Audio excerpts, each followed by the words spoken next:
My name is Ida, and my sister's name is Teresa. She was only 3 years older than me, but it seemed like there was a whole lifetime between us, a whole universal gap in which one of us basked in the light of attention and approval, while the other quietly existed somewhere on the periphery. From an early age, I watched my parents look at her with admiration, with hope, with endless interest, as if there was only one child growing up in their house, and that child, of course, was not me. And before we continue, write in the comments from which city you are watching this video. Enjoy watching. Every new purchase, whether it was another fancy phone, a pair of sparkling shoes, or a laptop that reflected the lights of her world, first fell into Teresa's hands. It was only after she lost interest in them or updated her things that I got them. And not as a gift, no. Just like something that can still be worn, like something that it would be nice not to throw away, forever recycled, forever used. Our family had never been rich, and I understood that. But the way my parents chose Teresa every time there was a question of who would get the best hurt me so much that over the years these wounds became a part of me. My needs, my desires, my feelings, it was as if they didn't exist, as if I was a shadow accompanying her path. And only one person in our family noticed that I didn't seem to be there. It was Grandma. My mom's mom. Her gaze was always attentive and tenacious, especially when Teresa and I visited her. I remember her squinting at my worn jeans and worn sweater, with an expression on her face like she'd just taken a bite of something sickly bitter. She never said anything out loud, but when no one was looking, she would gently and confidently slip a folded envelope into my palm. "Buy something for yourself, girl," she whispered. "Not something you got from someone else, but something truly your own." She wasn't just helping with money, she was looking at me. She saw me. Her attention was not out of pity, but out of love and understanding. Unlike my parents, she asked me how I was doing at school, who I was friends with, what my hobbies were, what movie I'd seen last, or what book I was reading, those simple, everyday questions that parents should have asked, but never asked. In her house, I felt like I wasn't just someone's junior appendage. I was myself. When I turned 16, my patience ran out. I'm tired of being invisible. Tired of always wearing the clothes that Teresa wore before me, tired of feeling not like a daughter, but like an outsider in my own home. Then I made a decision, which was the first real step towards myself. I went to work. I got a job at a local cafe. The work was modest, nothing special, taking orders, wiping tables, clearing dishes, standing at the cash register. But every dollar I earned with my own hands filled me with a sense of power. That money was mine. Not got, not transferred, not allowed, but earned by me. Even though the job was simple, every day of it brought me what I missed so much, a sense of independence and freedom. I could go and buy myself a new book or blouse, and know that it didn't belong to Teresa before me. The things I chose, the things I bought, were mine. And with them came something more, self-respect. Confidence. Rest. Grandma, as always, understood everything without words. She started coming to the cafe, not every day, but regularly. She sat at the end table by the window, looked at me with an expression as if she saw me spreading my wings. She sipped her coffee, restrained, aristocratic in her own way, and sometimes she looked up at me with such pride that my heart ached. She wasn't praising, she was just there, and that was enough. And then came a day that I will probably never forget, Teresa's 19th birthday. My parents decided to give her a real ball, a luxurious banquet hall, expensive snacks, waiters, a champagne buffet, crowds of relatives, loud music, bright lights, laughter. Everything was perfect. I woke up early and helped my mother with the preparations. I laid out the tablecloths, set up the appliances, and made sure everything was in its place. My mother fussed, controlled every step, and I knew she was in her element. By evening, the place was already buzzing with voices. People flocked like streams into one river, all with flowers, gifts, and warm words. And Teresa was brilliant. She literally glided through the room, radiating light, in a new sparkling dress that I knew for sure was worth more than my entire wardrobe combined. Her laughter rang over the heads of the guests, and the smile did not leave her face. She was in the center, as always. And, as always, I was somewhere to the side. In his best worn clothes, clean, neat, but still with a touch of second-rate. I stood against the wall, trying to be invisible, and with every passing minute I felt that old feeling of invisibility returning, which I tried so hard to leave behind. And then the moment came when my father stood up. He raised his glass, his face beaming with pride, and everyone turned to look at him. Next to him, my mother was beaming, overwhelmed with excitement. He started talking, and I immediately realized it was going to be a long, admiring toast. He talked about Teresa, what a wonderful student she was, how smart she was, and how much she had achieved. The mother added, as you all know, Teresa has been an outstanding student throughout her life. I almost rolled my eyes because I had heard this countless times. And yet, every time it was said out loud, it felt like I was being crossed out. Again. Over and over again.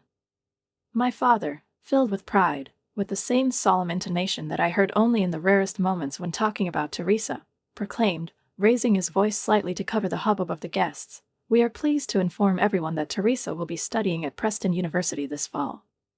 At the same moment, the hall literally exploded with applause, as if the announcement was not about college admission, but about the presentation of the crown to the future queen, and I, standing against the wall, barely had time to hold back the bitterness that rose to my throat, because Preston was not just a university, but an elite private educational institution, so expensive that the cost of just 1 year of study there could compare with the average price of a house in our neighborhood. A house that, by the way, my parents had dreamed of buying for many years, saving and denying themselves many things, as they liked to remind me. The father continued to speak, his chest puffed out with pride, his voice sounded loud and with emphasis, especially when he said, "This has been her dream since she was a little girl, and although the path was not easy, we believe that nothing is too good for our Teresa."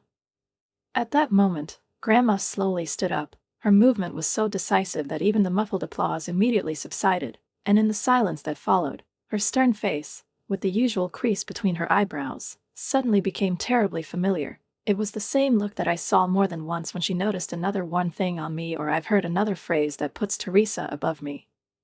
Her voice, always steady and confident, cut through the air like a blade. "This is wonderful news. I'm really happy for Teresa," she began, and the audience nodded weakly, as if expecting that to be the end of it. But she continued, and her next question hung in the air like a bell. "However, I have to ask, have you also set aside the same fund for Ida's college education?"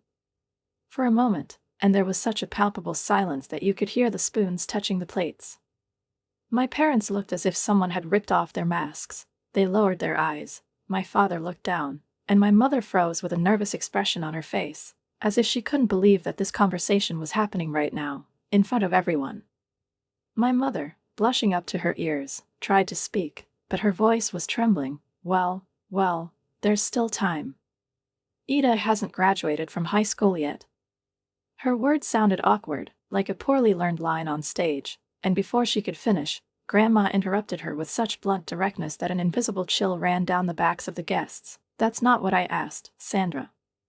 The attempt to save face continued. The mother forced a half-smile on her face and tried to speak casually, but her voice still trembled. "Honestly, Ida might not be as suitable for college as Teresa.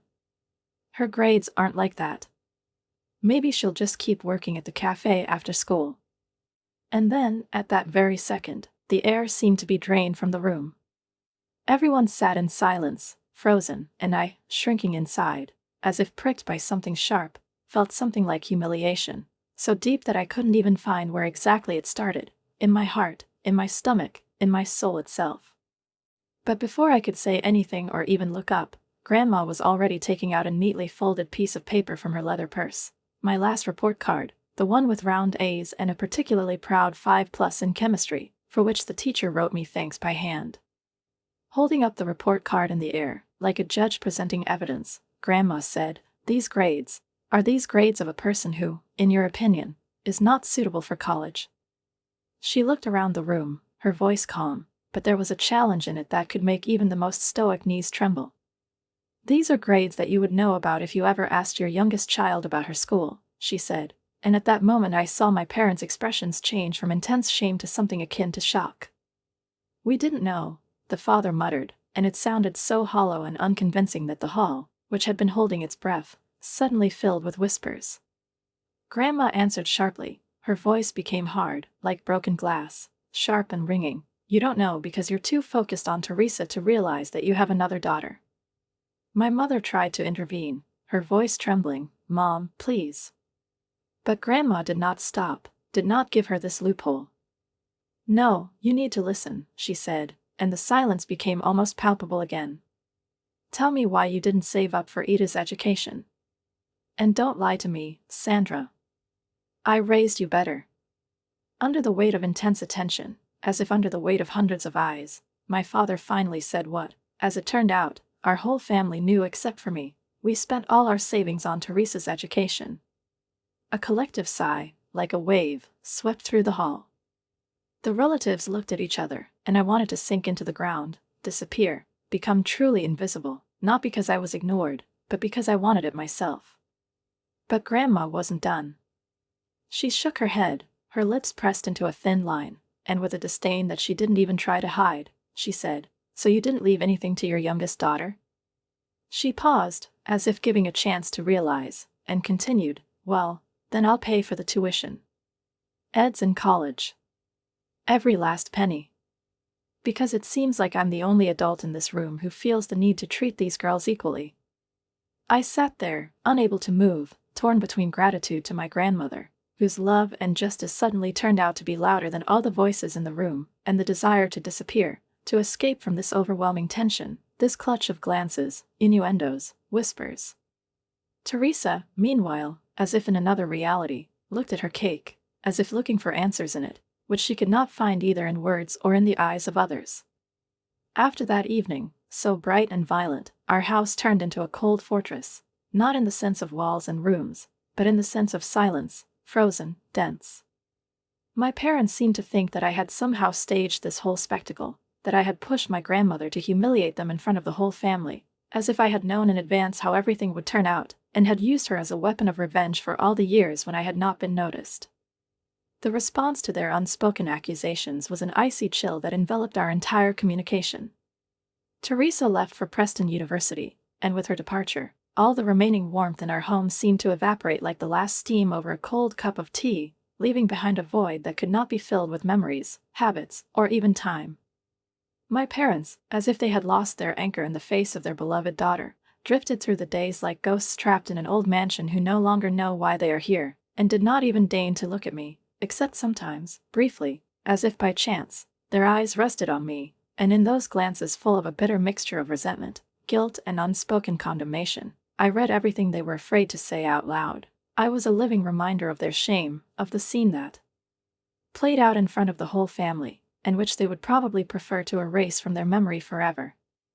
I continued to live my routine as if in a vicious circle, working in a cafe where they had long been accustomed to my face and my precise movements, and at the same time maintaining my high marks, as if this were my quiet revenge, my own form of protest in the echoing silence of our house, where no one else was interested in how I don't care how I feel or what I expect from the future. Time passed slowly, like molasses, dragging but inevitable, and despite this, the moment of my graduation finally approached, and with it a new beginning. I was accepted to a state university, a respectable educational institution, even if it did not have the glossy prestige that surrounded Preston University. But for me it was more than just a school. It was a real portal to freedom, the promise of another life in which I could breathe deeply without looking over my shoulder at seeking someone's approval. When I brought the letter of enrollment to my grandmother, her face lit up with such light, such genuine pride, that I realized that for the sake of this moment alone, it was worth enduring everything that had preceded. My grandmother's pride was in sharp contrast to the indifferent recognition of my parents, who seemed to perceive my success as something that happened by accident, as a pleasant but not particularly significant little thing worthy of only a formal mention. They came to my graduation ceremony, yes, but their bodies were there and their souls were somewhere far away, and when they handed me a card with general congratulations, without bothering to make a single personal comment, and then quickly switched to discussing Teresa's new achievements, I felt that for them I was different. She still remained a minor character in a play called Our Family. College became my refuge, my personal island, where I could be myself, study, grow, breathe, and dream. I lived in a dormitory and spent weekends and vacations at my grandmother's house, where the air was filled not with cold, but with warmth of care and interest.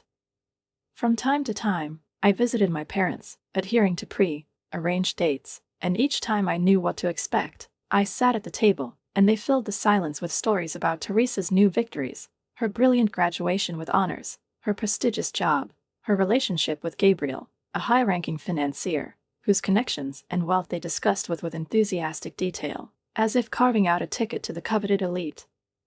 I listened in silence, as if I were not part of their story. My own achievements remained unspoken, like secret letters that were never sent, because why share something that no one is interested in? If they didn't care about my education, my work, my plans when I needed their support the most, then why on earth would they suddenly start taking an interest in it now? And yet every time I felt my grandmother's gaze on me, calm, warm, full of understanding, and there was more support in that gaze than in all the speeches my parents had made over the years. She knew why I was silent. She understood why I let them revolve around Teresa over and over again, without interfering, arguing, or defending myself, because the battle for recognition that I once waged with such ferocity had long since lost its appeal for me, and I realized that it was much more valuable to be heard by at least one person, rather than screaming into the void. "How are your classes really going?" My grandmother would ask when we were alone, her voice sounding with that soft urgency that couldn't be dismissed because it was filled with genuine interest. And then I opened up. I told her about my courses, about projects, about teachers, about how I was learning to manage teams, develop campaigns, and build strategies. Her eyes sparkled. She asked questions, gave advice, offered ideas, as if we were partners in this amazing business, my future. With her support, I went through years of study, and when I graduated from the state university, I was hired by a reputable marketing firm, and finally, everything that I had built with such tenacity turned into a real, visible reality. Now I had my own apartment, a comfortable income, and stability, which I achieved on my own, without help, without an infusion of resources, from scratch. My career was developing, my dreams were taking shape, and for the first time in a long time, I felt like not just an adult, but an independent woman, the mistress of my destiny. The contrast between my life and the one that revolved around Teresa became sharper and sharper, but I learned to manage these two parallel worlds, finding the strength not to lose my balance, not to lose dignity, and not to give up my own joy. Grandma was always there for me, supporting and encouraging, reminding me that being myself is not only possible, but also wonderful. My life was going great, and everything I did, everything I achieved, was determined by this exciting feeling, to be free, to be myself, to be independent of my parents' orbit. As Teresa's wedding approached, my parents seemed determined to outdo themselves by putting not only their own efforts into the event, but also, as became apparent later, a significant portion of the future, burdened with financial obligations. They threw a lavish, almost fabulous party in an ancient mansion with elegant architecture and immaculately manicured gardens that looked like scenes from old romantic movies at sunset. A string quartet performing classical and jazz and delicate arrangements filled the evening with melodic grandeur, and an exquisite four-course dinner served under glass chandeliers ended with an intricate sculpture of chocolate and sugar, which was admired by every guest.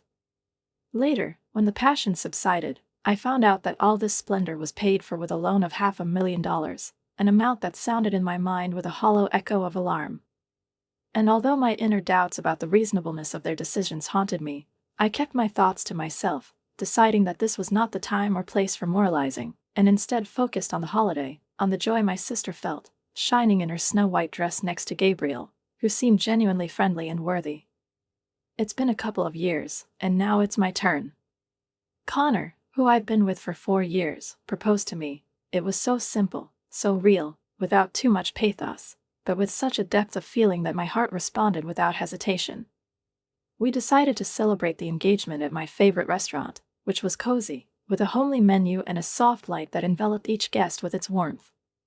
Among those gathered were only the closest, our friends, colleagues, relatives, and, of course, my dear grandmother, who supported our relationship from the very beginning. The evening was going great, the drinks were flowing easily, the laughter sounded sincere, and everything was going smoothly until Grandma Rose raised her glass. There was that meaningful gleam in her eyes that I remembered from Teresa's 19th birthday party, a harbinger of something that was going to be said out loud. Addressing the audience with a warm, sincere speech, she suddenly looked at my parents and said with the same noble clarity with which she always said important things, "Sandra, Jefferson, you have arranged such a beautiful wedding for Teresa. I am sure you are planning something equally magnificent for Ida." There was silence in the room, not awkward, but thick as velvet, filled with underlying tension. My parents visibly shivered under my grandmother's gaze, and my mother, having gathered herself, forced an uncertain, strange smile and said, "Well, of course, we want both of our daughters to have beautiful weddings." But there was confusion in her voice, as if she did not expect someone to remind her of equality, about justice. Trying to dispel the tension, I hurriedly turned the conversation to another topic, making the guests laugh, but Grandma's words stuck in the air like seeds that were about to germinate. A few days later, my mother, clearly with inner resistance, invited me to dinner to discuss the wedding. I decided to go alone, politely declining Connor's offer to accompany me, feeling that this meeting should take place without intermediaries. We met at a cafe we knew, and my mother, with obvious impatience, asked a question that seemed to weigh on her from the inside. "How do you imagine a wedding?" I explained calmly, but with conviction, that Connor and I wanted a small, intimate holiday for 72 people, with a well-thought-out budget of $33,000, which we planned to cover from our savings. Her reaction was unexpected. She looked shocked, almost offended, and exclaimed, "No, this is completely unacceptable. We'll cover all the expenses for the wedding, just like we did for Teresa. Don't worry about the budget. Choose what you like." I was stunned, not knowing how to react. After so many years when I felt like a shadow against my sister, suddenly my parents expressed their willingness to invest in my holiday. Something shifted inside, and for the first time, with cautious hope, I allowed myself to think that perhaps my grandmother's words, like water, had begun to blur the stone. Maybe for the first time they saw in me not just a second daughter, but a real one, worthy of recognition and love. The wedding day itself was like a dream. We chose a picturesque resort by the lake, where the surface of the water reflected the sky like a mirror, and the ceremony took place under a light rustle of foliage and crystal-clear sky. Every detail, from delicate flowers and pastel tones to dishes created as works of art, was adjusted with such love that everything seemed almost unreal. The atmosphere was light, joyful, ringing with toasts, laughter, and warmth. The guests were enjoying the evening, and as I stood at the edge of the playground, looking at all this, I caught myself thinking that perhaps this was really the beginning of something new, a step towards rebuilding the bridge that had been crumbling stone by stone for so many years. To my surprise, my parents looked genuinely happy. They chatted with the guests, laughed, listened with interest to the congratulations, and even in their movements there was some unusual gentleness, something like pride, not the ostentatious one that they used to exhibit in stories about Teresa, but quiet, sincere pride, which is born when the heart first begins to see what was previously hidden behind a veil of preferences and bias.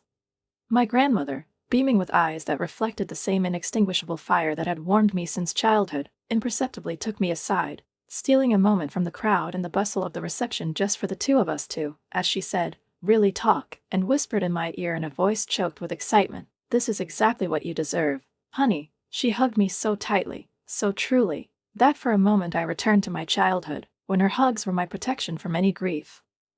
Her words, warm, full of love and pride, seemed to wrap me in an invisible veil, in which relief and triumph were mixed. "I'm so glad," she added, pulling back a little but not letting go of my hand, "that your parents finally took the initiative on your special day. I've been waiting for this for a long time." Later, she found them in the crowd of guests, my father, confidently chatting with a distant relative, and my mother, in an exquisite champagne-colored dress, and, without holding back tears, thanked them for organizing such a magnificent celebration. I saw them look at each other, not quite sure how to react, but they nodded back at her with a politeness that seemed sincere, if a little forced. When the reception came to an end, and we left the venue tired but happy to the sound of music, Connor and I felt like we were in paradise, having just sealed our destinies, inspired by love, tenderness, and anticipation of our new life together. We held hands, as if afraid that if we let go, it would all turn out to be a dream. A honeymoon in Hawaii promised to be a dream come true: turquoise water, the scent of flowers, the sounds of a ukulele, and just the two of us, cut off from the world and responsibilities, lost in our small, newly begun forever. But the illusion shattered against reality so suddenly that I almost physically felt myself being thrown back. It all happened in the evening when we returned home and I was momentarily distracted by an email notification while unpacking my bags.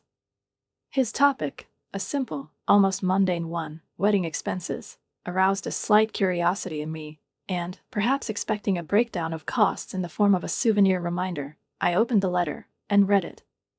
I read it and then reread it, because my brain refused to believe what I saw.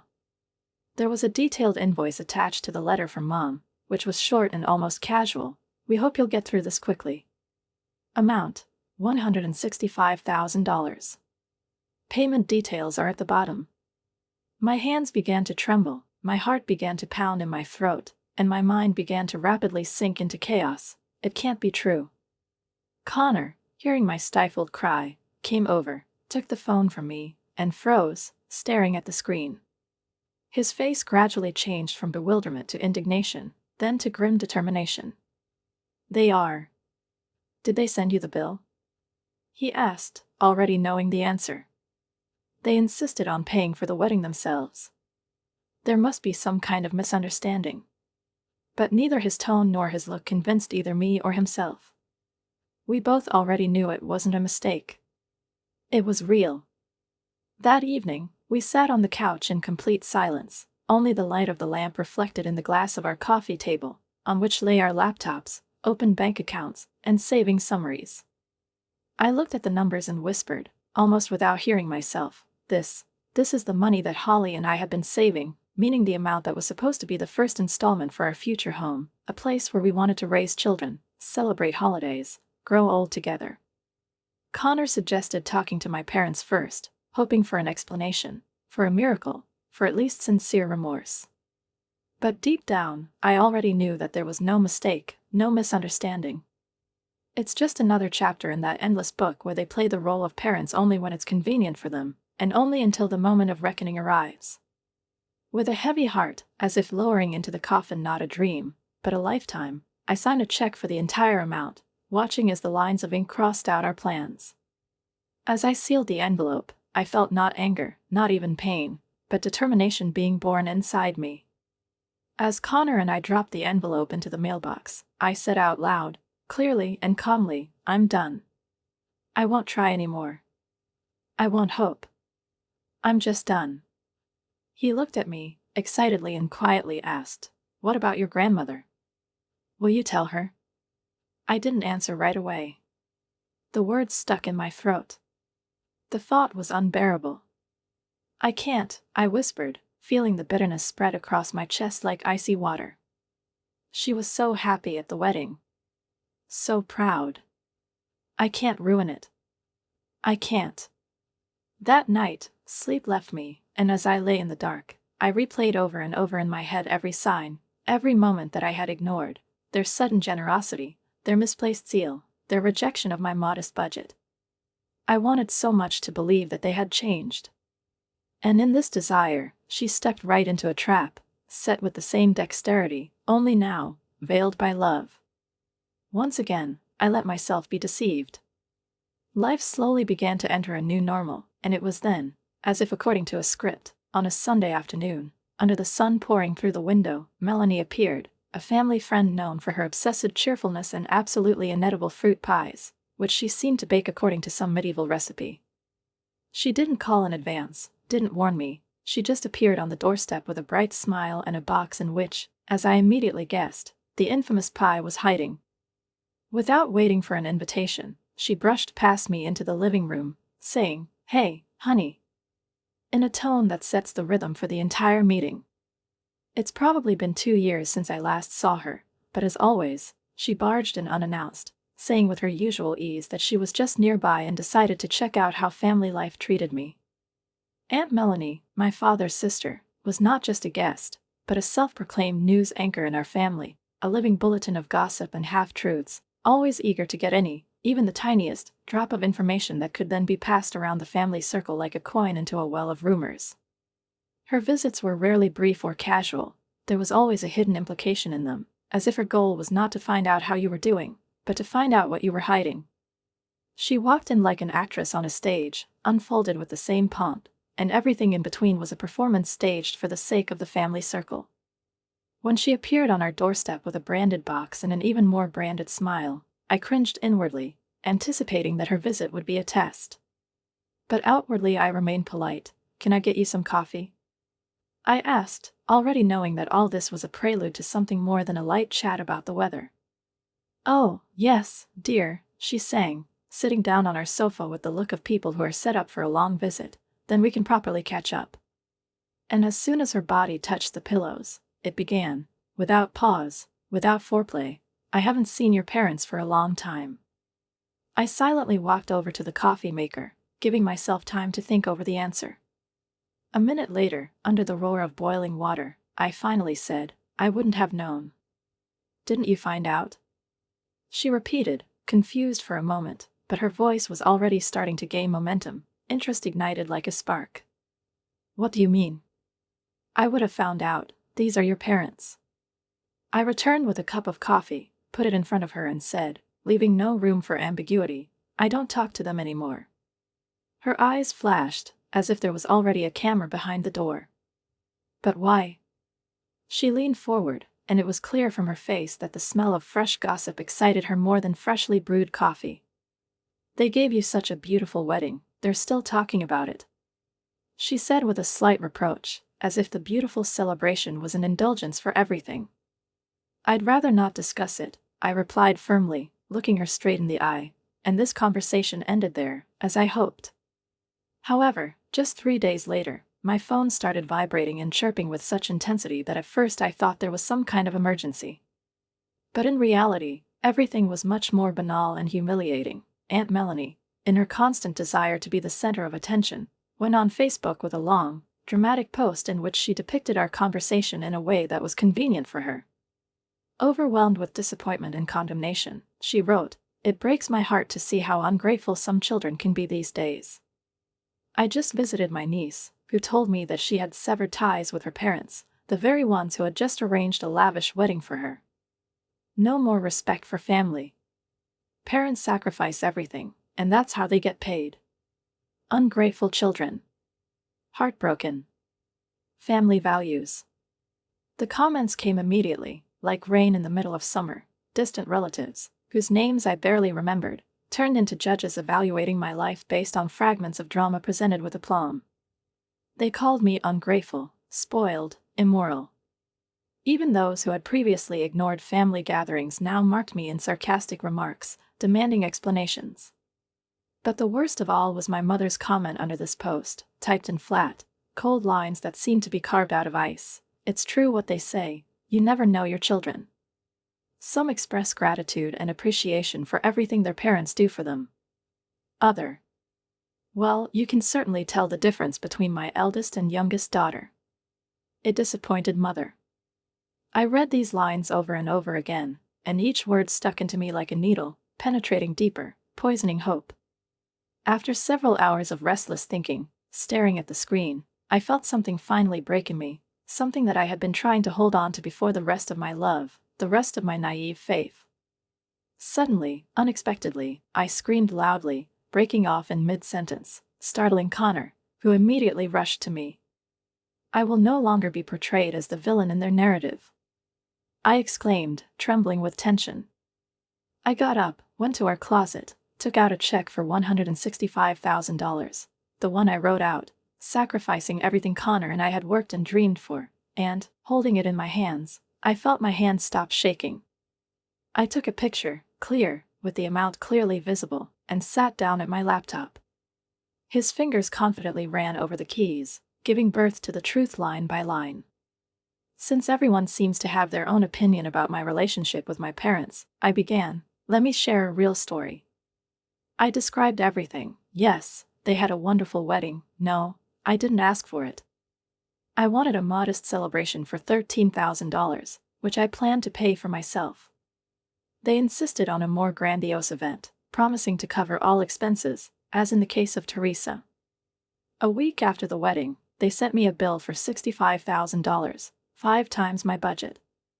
I attached a photo of the receipt and wrote, That's what I had to pay them with the savings we had saved for the down payment on the house. That's why I don't talk to my parents anymore. I clicked publish before I had time to doubt myself, and for a moment, however brief, I felt something like liberation. The reaction was swift and dramatic, as if my post had become a stone thrown into the troubled waters of family relations, causing ripples that reached the farthest shores of a related tree. The same relatives who easily and even with some kind of lust called me ungrateful, fiercely commented on my moral qualities, suddenly began to express their shock, surprise, and even remorse, as if they had only now learned that the scene behind the theater of family values was much darker than they would like to believe. The wave of comments under Aunt Melanie's original post changed direction like the wind before a storm. Now it was no longer me, but her, who found herself in the center of doubt and censure. Many, even those who had previously fervently supported her confession, demanded that the publication be deleted, shocked by the disclosure of the whole story, which they had so hastily accepted on faith. My phone rang just as I was setting the table for dinner, just as I was starting to breathe a little more freely, as if I'd cut myself off from the pain I'd been carrying for years. It was Grandma. I heard her voice, strained, restrained, but with that familiar tinge of anxiety that I only heard on particularly important occasions. "Ida, is it true what you posted about the wedding bill?" she asked without further ado.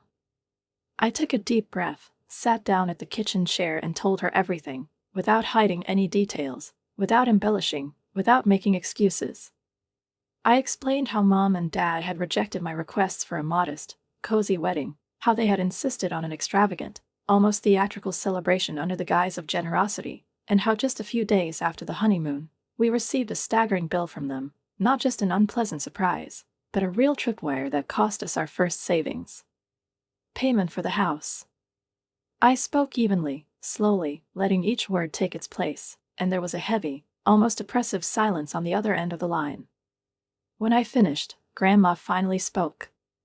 Her voice was trembling, but not from weakness, from suppressed anger and determination. "These poor, selfish people," she gasped. "Listen to me, Ida. You focus on taking care of yourself and Connor. I'll deal with your parents." "Grandma, you don't have to." I began, but she firmly interrupted. "Yes, I do. I've seen them treat you like a second-class citizen all my life.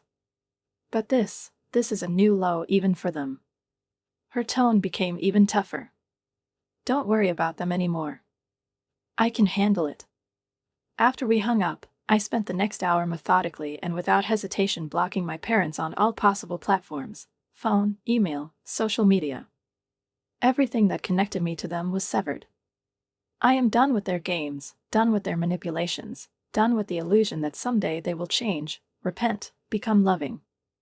I left their theater, where I was always given the role of an ungrateful daughter. A week had passed since my fast, and I was standing in the kitchen preparing dinner, calming myself down with routine. Connor was at work, staying late as usual, and I was alone when I heard an aggressive, almost furious knock on the door. My heart skipped a beat, but I opened it, and my mother was standing in front of me, her face flushed with anger, her eyes sparkling like a man who was caught off guard by his own reflection. "How dare you?" she screamed, rushing past me into the house, as if she owned the right to judge and punish. "How dare you run to Grandma with your lies?" I stood my ground, my voice was even, calm. "I didn't lie about anything. You sent me the bill. I paid for it. And then I showed everyone the truth when you tried to make me look bad. You've ruined everything," she exclaimed almost hysterically. "Now your grandmother has changed her will because of you. Do you have any idea what you've done?" Her words were like a blow, not to the body, but to the spirit, but I kept my cool. "What are you talking about?" I asked. And then her voice cracked, on the edge between anger and despair. "She leaves you almost everything," Mom said in a strangled voice. "The house, her savings, everything. Teresa gets some small amounts. And your father and I don't get anything. And it's all your fault." I was silent, digesting this new, unexpected information that flashed through my head like lightning in the night, illuminating what had previously seemed like fog. And she kept going on, her voice breaking, almost screeching. "We've planned everything. We took out a second mortgage for Teresa's wedding. But everything was fine, because we were going to pay it out of the inheritance. Your grandmother should have divided everything equally. And suddenly everything fell into place, as if the pieces of a puzzle had finally come together in a clear picture. That's why you insisted on paying for my wedding, I said slowly. You thought you'd get the money from your grandmother's inheritance anyway. Mom nodded, as if she was tired of keeping this truth inside. Of course. That's why. But now look what you've done. We're drowning in debt. And you turned your grandmother against us. I couldn't help but laugh, and not because I found what was happening funny, but because that laugh conveyed that liberating relief that comes when the truth finally breaks out and you no longer have to wear a mask. Please, bend over. That laugh only fueled Mom's anger, making her face redden even more, as if shame mixed with rage splashed down her cheeks. Well, you just got $165,000 for me, for my wedding. This should help with your debt. She blurted out, making a last, desperate attempt to turn everything around. Her words hung in the air like a guilty verdict, but not to me, to herself, to her blindness and greed. We've already spent that money, but that's not the point. You need to fix this. Go to Grandma, tell her that we've reconciled, that it was all a big misunderstanding. Her voice was trembling with panic, as if the entire financial scheme they had built was collapsing. No, I replied, and there was a determination in that short word that had probably never sounded in my voice before. What do you mean, no? Her eyes widened in horror, as if reality had finally caught up with her. Now you owe us this. She said in desperation, and at that moment something changed in me, as if the last inner wall holding back my strength had collapsed. I looked at her, not with anger, not with resentment, but with complete, unshakable clarity. I don't owe you anything, I said slowly, each word like a hammer on stone. I've had enough. It was the very moment when I really freed myself, not from my mother, not from my father, not from their debts or demands, but from the very burden of their expectations, their conditions of love, their eternal trade in feelings. When she ran out of the room, shouting something unintelligible, I felt the weight that had been on my chest for years finally fall away, crumble to dust, and my breathing became easier. It was the realization that I had finally closed this chapter of my life forever. I firmly repeated after her, I don't owe you anything anymore. Your financial problems are exactly your problems. I'm not going to lie to Grandma to help you get access to money that you originally never had the right to demand. Before she could breathe out another insult, I went to the door, opened it, and motioned that the conversation was over. When she hesitated, as if hoping that I would change my mind, I gently but without a doubt pushed her out the door, slammed the door and turned the key in the lock. Her screams and banging on the door continued for about 15 more minutes, like the agony of a drowning man clinging to the last straw, before she finally left. The next day, Teresa called. Her voice was full of accusations from the very beginning, every word was like a whip. How could you do this to them? She demanded, leaving no room for explanation. They gave you everything, just like they gave me. And that's how you repay them. I closed my eyes and answered quietly but confidently, they didn't give me anything, Teresa. They sent me the bill. There's a pause on the other end of the line, and then, but they're your parents. They sacrificed so much for us. There was almost a plea in her voice, as if she herself wanted to believe the same lies that we had been fed all our lives. No, I replied, interrupting her illusion. They sacrificed for you. I was just a backup plan for their retirement fund. Teresa exhaled sharply, as if I had hit her. You're cruel. Heartless, she hissed, and then hung up without waiting for my reply. As soon as I realized that I had also lost my sister, the last thread connecting me to my former life, I felt a strange, calm acceptance spreading inside. It wasn't pain anymore, it wasn't resentment, it was liberation. I continued to see my grandmother regularly. She came to dinner with us every Sunday, and we talked on the phone almost every day, about little things, the weather, her memories, and my plans. She became for me the family that I always missed, warm, honest, without conditions. Sometimes people asked if I missed my family. And I always told them the truth, I miss my family, I wish I had a family that actually existed. Over time, I realized that sometimes the bravest thing you can do in life is to close the door to a toxic relationship, even if that relationship is with your parents. Standing up for myself has cost me my relationship with my parents and sister, but it has also freed me from a life full of manipulation, pressure, and frustration. It wasn't an easy decision, not one that you make easily or without pain, but it allowed me to live a life defined not by other people's desires, but by my own values, love, and truth. Surrounded by those who genuinely care and support me, I've finally found something I've never had before: a home that has a place for me.